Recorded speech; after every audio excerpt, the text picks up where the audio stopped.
Once upon a time, there was a little engine called Edward. He lived in a shed with 5 other engines. They were all bigger than Edward and boasted about it. The driver won't choose you again, they said. He wants big, strong engines like us.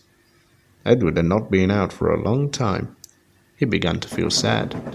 Just then, the driver and fireman came along to start work. The driver looked at Edward. "Why are you sad?" he asked. "Would you like to come out today?" "Yes, please," said Edward. So the fireman lit the fire and made a nice lot of steam.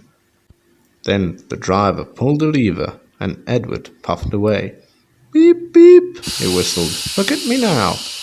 The others were very cross at being left behind. Away went Edward to get some coaches.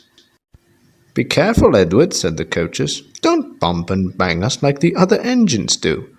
So Edward came up to the coaches very, very gently, and the shunter fastened the coupling. "Thank you, Edward," said the coaches. "That was kind. We are glad you are taking us today." Then they went to the station, where the people were waiting.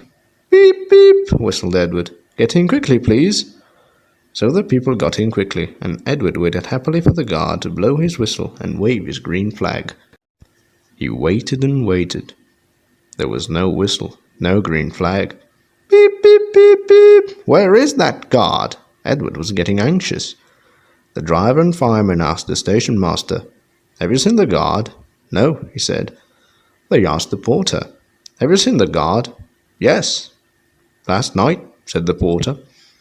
Edward began to get cross. "Are we ever going to start?" he said. Just then a little boy shouted, "Here he comes!"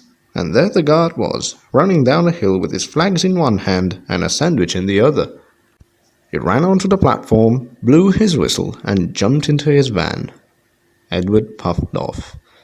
He did have a happy day. All the children ran to wave as he went past, and he met old friends at all the stations. He worked so hard that the driver promised to take him out again next day.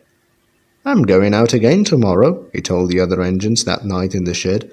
"What do you think of that?"